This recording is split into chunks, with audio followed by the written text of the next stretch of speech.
Bismillahirrahmanirrahim. Assalamualaikum warahmatullahi wabarakatuh.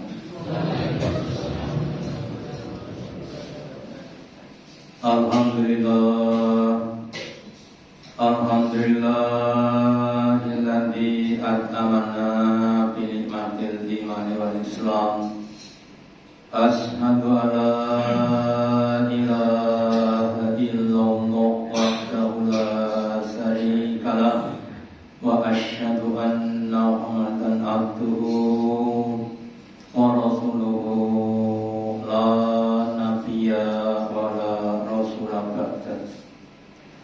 Allahumma sholli ala Muhammad wa ala ali Muhammad kama sholaita ala ali Ibrahim innaka Hamidum Majid wa barik ala Muhammad wa ala ali Muhammad kama barakta ala ali Ibrahim innaka Hamidum Majid.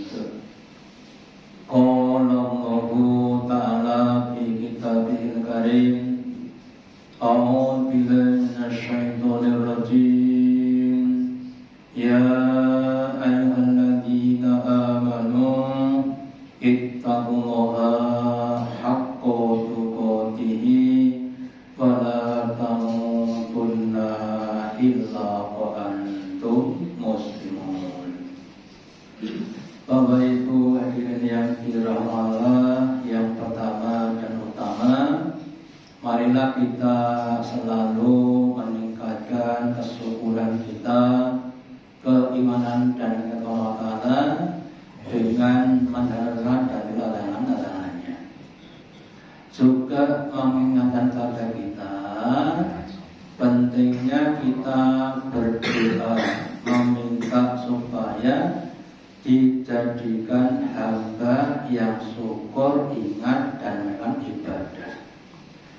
Sebagian doa yang diajarkan adalah Allahumma a'inni ala dzikrika wa syukrika ibadatika, yang artinya, ya Allah, tolonglah saya supaya saya ini menjadi hamba-Mu yang bersyukur kepadamu, yang selalu ingat padamu dan tetap kepada saya untuk semakin memperbaiki ibadahku kepadamu. Baikku, kalau kita dijadikan hamba yang syukur, maka Allah akan menambah nikmatnya kepada kita. Kalau tadi hamba yang mundakir, ya, jangan Allah, maka setan gak mampu goda pada kita.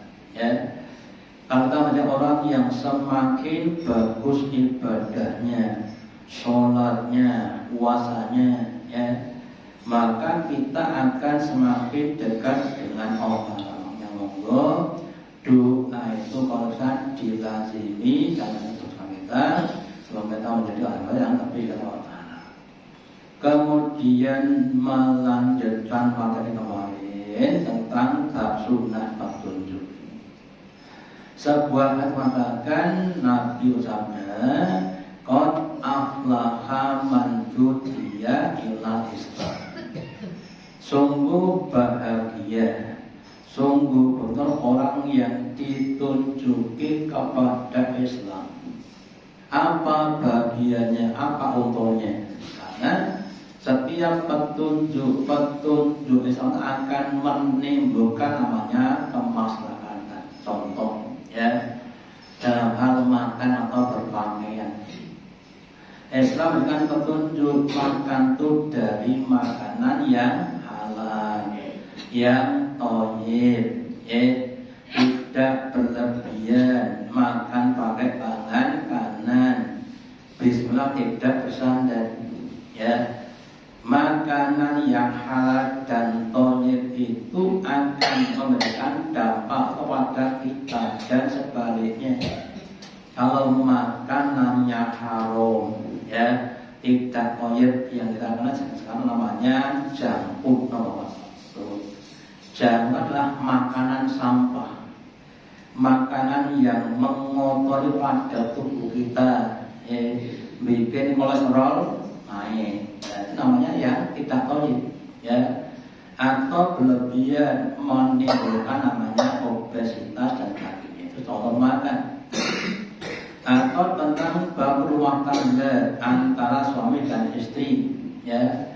Islam mengajarkan bahwa suami dan istri itu yang menjadikan adalah Allah, ya. Kemudian Allah memberikan kewajiban kepada suami dan istri. Maka setiap pihak itu harus menunaikan kewajiban-kewajibannya dengan ikhlas, ya. Yang jadi bapak, ya, mencari nafkah pada untuk keluarganya, ya, diinfakkan, dibelanjakan kepada ya, dengan ikhlas, ya. Bahkan kalau bisa sebanyak-banyaknya 1 juta. Nah, enten boleh. Ya. Kemudian ibu dalam itu jadi ibu rumah tangga, kerjaannya isa-isa bahu ulah lona bosa, harus dengan ikhlas. Tanggal hijau, tanggal hitam, tanggal merah tetap masuk, gak ada hari libur, ya, harus dengan ikhlas, ya. Lah kalau masing-masing kata ikhlas, Allah akan berikan pahala masing-masing, ya. Beda dengan ajaran orang Barat yang mengajar apa tentang hak, ya. Suami punya hak, istri punya hak, masing-masing nuntut haknya masing-masing, gitu. Akhirnya apa? Lah, ya terjadi namanya perceraian tadi, ya. Dan kita harus semakin Islam, ya. Terus baru papan yang kedua, rezekinya tuh pas-pasan, ya. Ada 3 pilihan waktu, rezeki yang berlebih, pas atau kurang. Contohnya ada 3 orang namanya ABC, ya. Masing-masing punya kebutuhan, umpamanya 1 hari 100.000, ya. Si A diberi 10.000, si B 100.000, si C 1 juta. Kinten pilih A, pinopo C Pak Bu. C makone nopo? 1 juta kata boleh.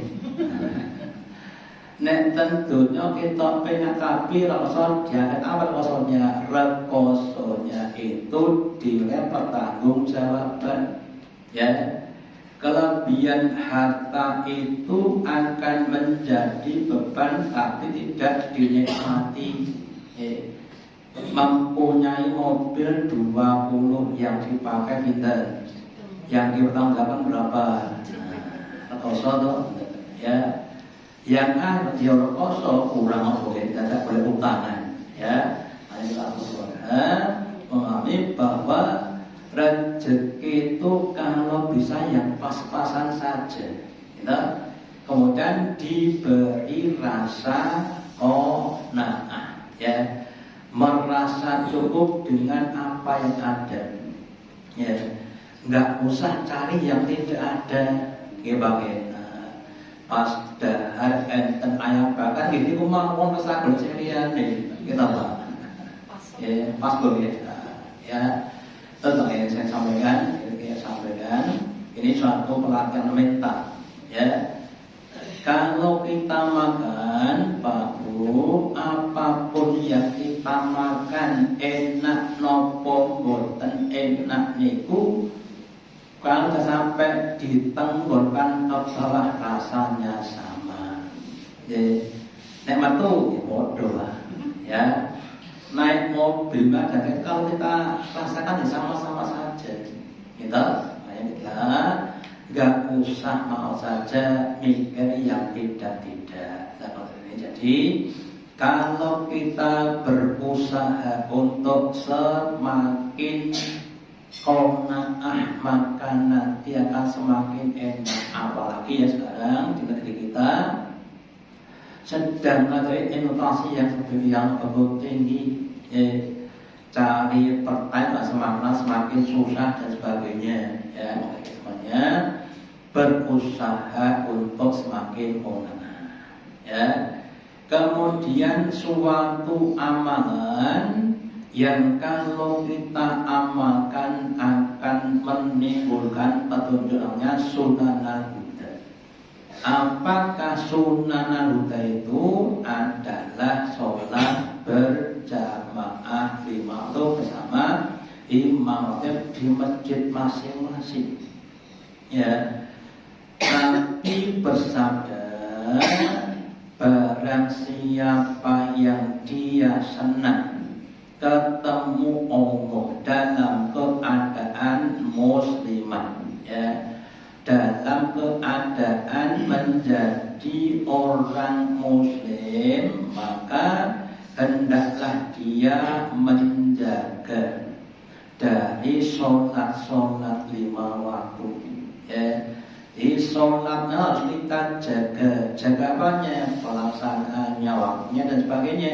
Ya, sekiranya hatu nanti bina, sekiranya sholat itu sudah dikumandangkan adzan, ya, kalau Bapak Ibu sekarang jadwal sholat sudah ada di HP, ada di kalender, ada, ya.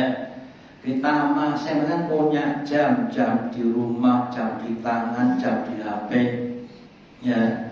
Jangan sampai Bapak Ibu, ya, ada murid saya itu yang punya perusahaan mengewadah semua karyawannya 10 menit sebelum dikumandangkan adzan, maka semua pekerjaan harus dihentikan, ya, untuk menyambut namanya sholat wajib. Maka dari itu mau termasuk saya, ya, menyiapkan diri dihitung, ya, mau tidur mata harus dihitung, jangan sampai melanggar pada waktu sholat.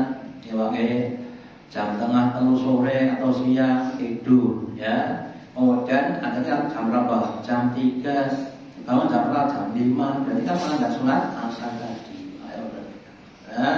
Diusahakan untuk menjaga sholat 5 waktu berjamaah. Terus Nabi sabdakan, Allah zat yang syar'a bikum, Allah sudah mensyariatkan kepada Nabi kita sunnah Buddha, itu sunnah petunjuk, ya. Jadi Allah Ta'ala memberikan kepada Nabi cara-cara, aturan-aturan amal yang kalau amal itu dilakukan, dikerjakan, orang itu akan menjadi orang yang dapat petunjuk, ya. Dan sholat 5 itu termasuk sunnah Buddha, ya, sehingga orang-orang yang dia mau bermulazamah dengan sholat 5 waktu akan diberi petunjuk dan petunjuk. Contoh sekedar baginya, ya, ada 2 orang A dan B, ya. Si A itu sudah memahami bahwa yang namanya infak sedekah itu tidak mengulang tapi akan nambah harta. Sementara si B belum tahu, ya, belum diberi petunjuk. Maka ketika seandainya, ya, ada perintah untuk sedekah zakat, si A akan dengan mudah bersedekah, ya. Sementara si B akan eman untuk sedekah. Itu bedanya orang yang dia itu sudah dapat dan orang yang belum dapat petunjuk, ya. Terus kisahnya Abu Bakar Ibu, ya. Ketika Nabi sedang dengan Abu Bakar, ya, terus datang seorang kafir mencaci kepada Abu Bakar, ya. Abu Bakar diam saja sekali, dua kali, pakai 3, 4 sampai berkali-kali. Ya, akhirnya Allah tidak kuat, terus Abu Bakar berdiri membahas kepada orang tadi. Ya, terus Nabi pergi. Ya, setelah selesai kemudian apa saya Nabi dan bertanya kepada Nabi, kenapa engkau pergi dari saya? Ya, terus Nabi menjawab, lah tadi kamu ketika dicela, ya, kamu diam, Jibril dah membalaskan untuk kamu. Ya, lah ketika kamu berdiri kamu mencela, Jibril pergi, ya saya juga pergi. Ya, pelajaran yang Bapak Ibu. Jadi kalau kita dicela orang tuh diam saja, ya, dirungokne, gitu ya. Kintan-kintan kuat apa Bapak Ibu? Gimana? Ya. Kira-kira kuat apa kupingnya panas kira-kira? Ya. Lah orang-orang yang kan diberi petunjuk dia kan diam saja. Alhamdulillah. Ya. Ada orang yang sedang mencurahkan banyak kepada kita, itu orang yang dapat petunjuk. Gitu. Yang belum dapat petunjuk kemudian seperti tadi orang kemudian berdiri, ya, terus dibalas ente ame kurang guna. Ya itu namanya orang yang petunjuknya kemudian hilang. Ya makanya kita kemarin usahakan mencari amal-amal yang dapat menjadi karena dapat petunjuk. Kemudian Nabi lanjutkan, seandainya kalian itu sholat di rumah-rumah kamu, ya, meninggalkan sholat wajib berjamaah di masjid, itu artinya kanto orang yang menselisihi sunnah Nabi. Ya, Allah ya, kita di sini harus bersyukur. Ya, masjid kita itu sholat 5 waktu, insya Allah sudah banyak yang target untuk sholat 5 waktu. Ya, di masjid kadang-kadang sangat memprihatinkan. Ya, jangankan kok subuh duhur kadang-kadang cuma internet jenenge apa Pak Bu? Paten Nabi. Yo sing ngadeg, yo sing komat, yo sing buka lawang, yo sing nutup lawang, izin kok ya. Ya monggo. Jadi siapapun orangnya yang tidak mau bermulazamah sholat berjamaah, itu sedikit banyak sudah meninggalkan sunnah Nabi. Ya, sedikit banyak Bapak Ibu. Orang yang diterima di militer jadi tentara, ya, maka pelajaran pertama yang ditekankan adalah PBB nomor 2. Ya, baris berbaris. Kenapa itu jadi dasar untuk jadi orang yang apa itu disiplin dan sebagainya tadi. Lah demikian juga sholat yang waktu ada disiplinnya, waktunya, gerakannya, ya kan sama, ya. Lah sehingga kalau orang itu kemudian mau bermulazamah dengan yang tadi, akan terbentuk pribadi-pribadi yang disiplin, yang tertib, yang bisa bekerja sama, kolaboratif dengan yang lain tadi. Dan sebaliknya yang pangapunten, ya, yang tidak biasa sholat berjamaah, pakai sholatnya di rumah, kira-kira, sholatnya di rumah itu cepat apa cepat, sholatnya cepat-cepat ben wong gendang rampung, betul-betul. Nah, kemudian dengan sholat di masjid, ya mau rampung, mau komat kok rampung, kan mau komat dulu. Ya, setelah komat kemudian kudu manut imam, gitu. Imam mau ngerukuk, ya akan ngerukuk, gitu. Ya. Jadi sholat 5 waktu sebagai namanya kawah condro di mumpungnya kita orang beriman dalam membentuk untuk pribadi-pribadi yang baik. Ya. Terus sampai Nabi katakan dan seandainya atau lagi, maka pada zaman Nabi tidak ada orang yang meninggalkan sholat berjamaah kecuali orang-orang yang munafik yang jelas kenifakannya. Ya. Salah satu ciri orang munafik itu golek sing penak, golek sing empuk, ya. Enggak mau pada yang berat tadi, ya. Lah sholat di rumah itu kan lebih dibandingkan sholat di masjid, ya. Kemudian mereka di rumah tadi, ya. Bisa harus kita tingkatkan ya prestasi ibadah kita, ya, supaya bisa naik. Bapak Ibu, saya ingatkan bahwa amal-amal itu besok akan dibandingkan, ya, antara yang baik dengan yang buruk. Dan Allah katakan fa'amma man faqulat mawazinuhu bahwa dia. Barang siapa yang besok ketika ditimbang amalnya, ya, yang baik dan kemudian banyak yang baik, bahwa fi isafironiyah, maka dia berada di dalam penghidupan yang penuh dengan kenikmatan surga, nikmat makanan, minuman, pakaian, sampai nikmat yang namanya nikmat keridhaan tadi. Dan sebaliknya, wa amma man khafat mawazinuhu, ya, kalau yang bisa sedikit maka tempat kembali neraka hawiyah, yang itu harus betul kita tanggung kita, dan kesempatan kita itu cuma di dunia, ya.